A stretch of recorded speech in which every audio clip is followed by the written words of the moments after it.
ही दिन पहले जितेंद्र सिंह ने कैमरास पर आकर सबके सामने ये कहा था कि वो यूपीएससी से गुहार लगाएंगे, यूपीएससी से रिक्वेस्ट करेंगे कि सीसैट का विवाद जब तक थमता नहीं है तब तक एडमिट कार्ड इशू ना हो, प्रीलिम्स की परीक्षाएं ना हो। ये जितेंद्र सिंह ने खुद आके कहा था। तो आखिरकार फिर एडमिट कार्ड्स क्यों इशू होना शुरू हो गए? क्योंकि इसके ऊपर एक कमेटी का भी गठन किया गया था, अभी तक कमेटी की रिपोर्ट नहीं आई है।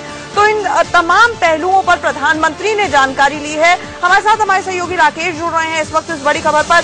राकेश, एग्जैक्टली क्या अपडेट मिल पा रहा है इस पर?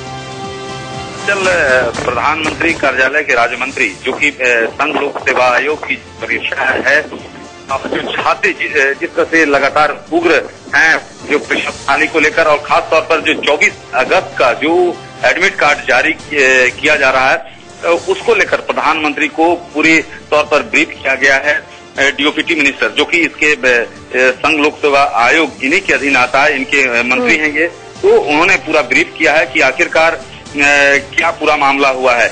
जैसा कि आप जानती हैं कि DOPT minister doctor Jitendra Singh ने साफ तौर पे कहा था कि 2-3 दिन इंतजार करना पड़ेगा, लेकिन इससे पहले ही यूपीएससी द्वारा जिस तरह से एडमिट कार्ड जारी किया जा रहा है तो उसको लेकर छात्र उग्र हैं और इसी पूरे मामले को लेकर प्रधानमंत्री को ब्रीफ किया गया है। लेकिन ये समझ पाना थोड़ा सा मुश्किल है। राकेश, संक्षेप में बताएं हमें कि जितेंद्र सिंह मीडिया के सामने आकर कहते हैं कि प्रीलिम्स की परीक्षाएं अभी नहीं होंगी और एडमिट कार्ड इशू होना शुरू हो जाते हैं। जाहिर तौर पर ये जो तमाम छात्र ये ठगा महसूस करेंगे। देखिए, साफ तौर पर क्योंकि कहीं न कहीं डीओपीटी मिनिस्टर और यूपीएससी के पीछे खाई जरूर दिख रही है, क्योंकि जहां पर डीओपीटी मिनिस्टर की ओर से बयान आया था कि परीक्षा नहीं होगी और जब तक रिपोर्ट नहीं आती है, लेकिन उससे पहले एडमिट कार्ड जारी किया जाना ये साफ दिखाता है कि डीओपीटी मिनिस्टर और संघ लोक सेवा आयोग के बीच खाई है। बिल्कुल राकेश, हम फिर से आपके पास अपडेट के लिए लौटेंगे। फिलहाल इस तमाम जानकारी के लिए शुक्रिया। हम अपने सहयोगी सीधे नरेश के पास चलते हैं जो इस वक्त हमारे साथ जुड़े हुए हैं। नरेश, आपसे जानना चाहेंगे कि जिस तरह से हम राकेश से भी बात कर रहे थे कि जितेंद्र सिंह बाहर आकर मीडिया से कहते हैं कि कमेटी का गठन हो रहा है, हमने यूपीएससी से गुजारिश की है कि एडमिट कार्ड ना इशू किए जाएं, प्रीलिम्स की जो पूरी की पूरी प्रक्रिया है उसको स्थगित कर दिया जाए। ऐसे में एडमिट कार्ड्स का कल रात से ही इशू होना अपने आप में, वहां पर जो छात्र आपके साथ जुड़े हुए उनकी प्रतिक्रिया लीजिएगा, वो अपने आप को ठगा महसूस कर रहे हैं। जी बिल्कुल, इस बारे में सीधे छात्रों से ही बात करते हैं। आप बताएं, पहले ये कहा जा रहा था कि जो प्रीलिम्स एग्जाम्स आपके होते हैं उसको स्थगित किया जाएगा, लेकिन 24 तारीख को अचानक ही एडमिट कार्ड इशू कर दिए गए, इस पर क्या कुछ कहेंगे? मैं सुरेंद्र सिंह कुशवाहा, यूपीएससी स्टूडेंट, ये कहना चाहता हूं कि सरकार की नीयत और यूपीएससी के अध्यक्ष मुख्यतः डीपी अग्रवाल की नीयत हम हिंदी भाषी छात्रों के लिए एकदम ठीक नहीं है। हमें आश्वासन दिया गया और उस आश्वासन के लिए एक अरविंद वर्मा की कमेटी गठित की गई और अभी तक अरविंद वर्मा की कमेटी की रिपोर्ट भी नहीं आई है और एडमिट कार्ड जो है वो डाउनलोड कर दिया गया यूपीएससी की वेबसाइट पर। इसके बावजूद इससे पहले जितने बार भी यूपीएससी का एग्जाम हुआ है सिविल सेवा का, उसमें एडमिट कार्ड हमें 10 दिन पहले दिया जाता था।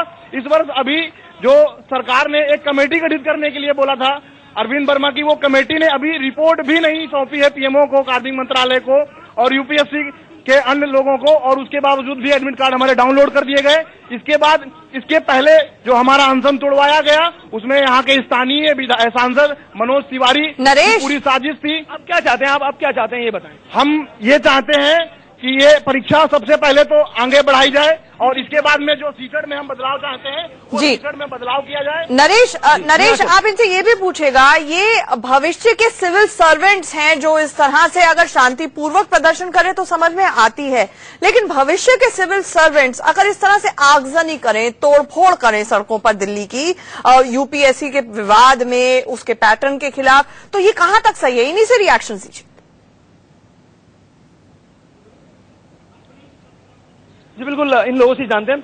आप बताएं, भविष्य के एक तरह से अधिकारी बनने जा रहे हैं, अगर आप एग्जाम से पास होते तो आप अधिकारी बनेंगे, इस तरह की आगजनी आप लोग ही अगर करेंगे तो ये कहां तक सही है? नहीं सर, ये ऐसा हम लोगों ने बिल्कुल नहीं किया था। अभी तक 27 तारीख से हमारा आंदोलन पूरी तरह से अहिंसात्मक रूप था, लेकिन कल जो है पुलिस वालों ने क्या किया कि हमारे भाइयों को, हमारी बहनों को गांधी विहार में घर से निकाल करके इतनी बुरी तरीके से मारा और बेइज्जती किया और बुरी तरीके से गाली दी सर उसका। और हम लोग इतने दिनों से अहिंसात्मक रूप में आंदोलन कर रहे हैं सर, हमारे पास में कोई चारा नहीं था। पुलिस वालों ने अब बदनाम करने के लिए लाठीचार्ज किया और आगजनी कर दी और पूरी तरह से हिंसात्मक रूप से बना देनी। आप आगजनी स्टूडेंट्स ने की थी कि पुलिस खुद पुलिस कैसे? पुलिस प्रशासन ने की है उनकी पूरी तरह से मिलीभगत है। हमारे आंदोलन को पूरी तरह से हमारे आंदोलन को आप बताएं। 1 साल से ये आंदोलन अहिंसात्मक रूप में चल रहा था, ठीक है। हमारी जो मांग है वो पूरी हो ही नहीं रही है। वर्मा कमेटी की रिपोर्ट आई कि नहीं आई इससे कोई मतलब नहीं, और यूपीएससी ने एडमिट कार्ड जारी कर दिया।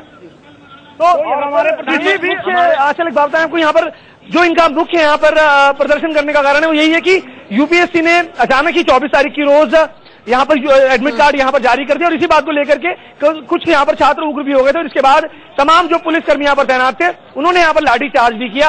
तमाम चीजें यहाँ पर ये सुनने में आ रही हैं। फिलहाल की स्थिति ये है कि करीब 20 से ज्यादा छात्र फिलहाल पुलिस हिरासत में हैं, और उनको लगातार इनको छोड़ने की मांग भी यहाँ पर की जा रही है। अब संसद की ओर ये लोग मार्च करेंगे, और सरकार से यही मांग है कि सीसैट को यहाँ से कोर्स से हटाया जाए, और जो प्रीलिम्स के लिए यहाँ पर जो एडमिट कार्ड जारी किया गया है उसको कुछ समय बाद यहाँ पर जारी किया जाए, और सीसैट पर फैसला जल्द से जल्द लिया जाए। जी हाँ, तो कहीं ना कहीं खाई है यूपीएससी में और सरकार के बीच में जो कि साफ नजर आ रही है। नरेश हमें ताजा खबर पहुंचाते रहेंगे हमारे तक। बड़ी खबर है आज की, इस पर हमारी नजर लगातार बनी हुई है। अब एक छोटे से ब्रेक के लिए यहाँ पर रुक रहे हैं।